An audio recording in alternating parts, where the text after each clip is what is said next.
Hi again. Now, a lot of people try to get rich, and a lot of people end up going through their entire life and not being able to attain the wealth that they dream of. Now, to be honest, it's no fault of their own, but they are missing some key information that this video aims to point out at. Now, there's a famous saying by Anthony Greenback that says that to live through an impossible situation, you don't need the reflexes of a Grand Prix driver, the muscles of a Hercules, the mind of an Einstein. You simply need to know what to do. Now, let me ask you a question. What fundamental wealth training did these people inherit from their family, their schooling, their environment?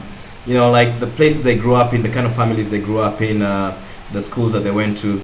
This is Henry Ford descendant. That's John Paul Getty's descendant. That's an Indian merchant. That's a doctor. And these are some poor children living in the slums. What kind of fundamental wealth training do you think each one of these people received or inherited from their family, their schooling, and their environment? The answer to this question will let you know how far or how close you are to attaining your goal of getting rich or having wealth for you and your family. I have another question for you. Can you inherit your income and your wealth level? In other words, is it possible that consciously or unconsciously or even inadvertently, you inherited an invisible wealth and income floor or ceiling? It's kind of like an upper limit and a lower limit. Now, if there is such a ceiling, is this ceiling breakable? And if such an inheritance is possible, in other words, an invisible wealth and income floor and ceiling, how does it happen? And if breaking this ceiling is possible, how can you do so? How can you break the ceiling so that you can get richer? Well, another question. What did these parents and environments teach their children? See, in this column represents the rich, and this column represents the poor. So, as an example, here is Henry Ford, founder of the Ford Motor Company. Now, you tend to find that rich families, families that have been wealthy for 1, 2, 3, 4 generations or more, have developed consistent, ingrained, and institutionalized. In other words, it's institutionalized within the family. They have developed consistent, ingrained, institutionalized wisdom and methods that include managing the mindset and emotions. This is absolutely, and as you'll see, this determines everything after that. Putting money to work for them instead of them going to work for money. Buying assets, buying liabilities with the income they receive from the assets. Passive income, in other words, the income comes in whether or not these people work or not once they set up a system. Acquiring information, they spend a lot of time acquiring information. This is something a lot of poor people don't do. Building people networks and so on and so forth. If you're born in a rich family, in a wealthy family, this will be taught to you even as a child when you're 4 years old, 5 years old by your grandparents. Now the poor, on the other hand, have their own consistent, ingrained, institutionalized wisdom and methods.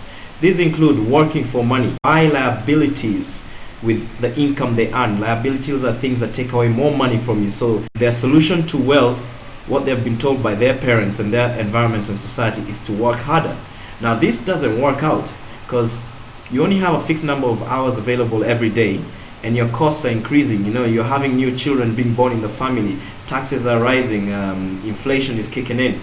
So and you can't walk away from your job so that you can go and establish another income source. The training that these people get doesn't lead to the goals that they see. Now here's an example of how inherited wealth levels work. And for this example, we'll use the Indian caste system. At the very top you have the Brahman, then you have the landowner, then you have the merchants, and then you have the artisans, and then you have the untouchables. Again, this is inherited. What the information these people get is very different from the information that these people get. Very different from the information these people get. So they inherit the non-physical, which is the knowledge, the mindset, the emotional settings, and the physical, which is the assets, the people, networks, and so on. But the most important thing that they inherit is the knowledge, the mindset, and the emotional settings. Let's look at you. What do you know and feel that the poor don't know? Think about it. Just spend a few minutes and think. Ask yourself, if the poor knew what you knew and what you feel, would they be better off financially? And then let's look at you versus the rich. What do you know and feel that they don't, and vice versa? For example, general knowledge. What do you know that they don't, and vice versa? Mindset and emotional settings. This is extremely important. Specific. For example, there are at least 20 asset classes and 40,000 securities that you can invest in. Some of them require very low amounts of money to invest. Some don't even require money, cash, to invest in. But the poor people only know of about 1 or 2 only. That is such a deficiency. How about inner game improvements? The rich spend a lot of time acquiring coaches and mentors. Poor people tend to have no coaches and no mentors. Trainings, seminars, and so on. Some people have budgets of $30,000 a year and more, or even a month. They spend this much money in personal development. This is personal budgets of individuals. They spend a lot of time acquiring information and inner game training. Now, the passing down of wealth consciousness is done via formal education, but most importantly via informal education. For example, in rich families, you find that a grandmother teaches a 7-year-old grandson to save and invest using pocket money. She teaches the son how to keep records, how to save a portion, invest a portion, and use the rest, and so on and so forth. And the son grows up watching and listening to the success environment of that family. This is something that would miss in a family with poor people, or even middle-income people don't get this training.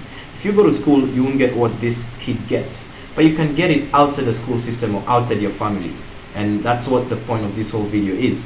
Now, if your parents and their parents and their parents, in other words, your grandparents and so on, if your ancestry was not wealthy or did not own businesses or assets or investments in mass, not just one house, I'm talking about several, so if they have practice, and they did not have these long enough so as to institutionalize them, in other words, it did not happen over a whole generation or 2 or 3, then that wisdom as a way of life for a family is something that you're unlikely to know.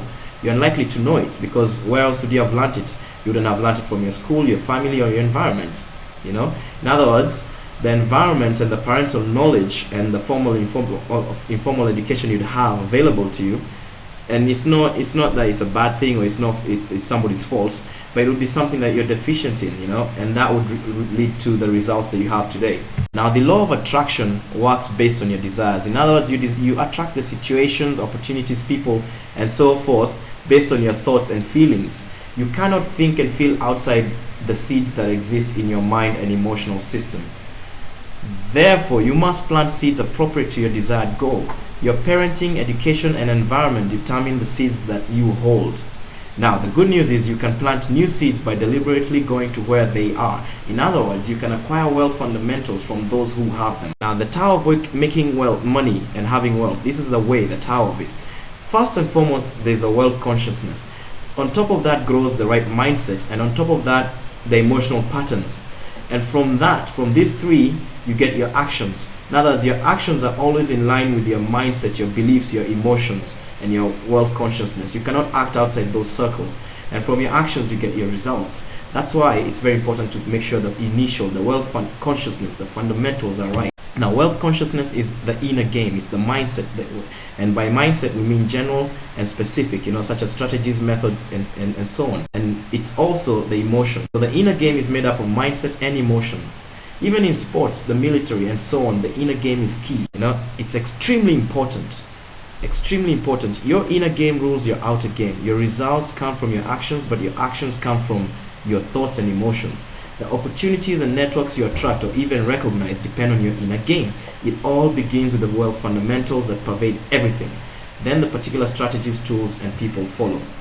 Now, the end results of mastering the wealth fundamentals are this. You move from this, a job where you work for money. Time is equal to money. This is a money tap, and it just all goes down the drain. The drain is all the expenses you have. Then you move to this place where you still have your job, but you're collecting some of that income and turning your money into money taps. That's what an investment is. This becomes a money tap that produces cash flow that increases your income, and you're also collecting some into savings, and then the rest goes into drains because you still have expenses, and that's fine as long as you're also growing your assets, your investments. And then finally, the end result is this: you eliminate your job and you have many investments that generate cash flow even without you having to work. Now, how do you get wealth consciousness? Here's how you get your wealth fundamentals training. You get it from people who have it. You simply go to the rich and you learn from them. Now, you may not know some of them, but you can get the knowledge that has been packaged from them. Now, to drink water, just go where the water is. We have put together a wealth fundamentals pack that consists of all the stuff that the wealthy people know, or rather not all of it, but the fundamentals, the wealth consciousness, because that's the first place to start with. So just go to wealthfundamentalspack.com. Enjoy. Thank you. Bye.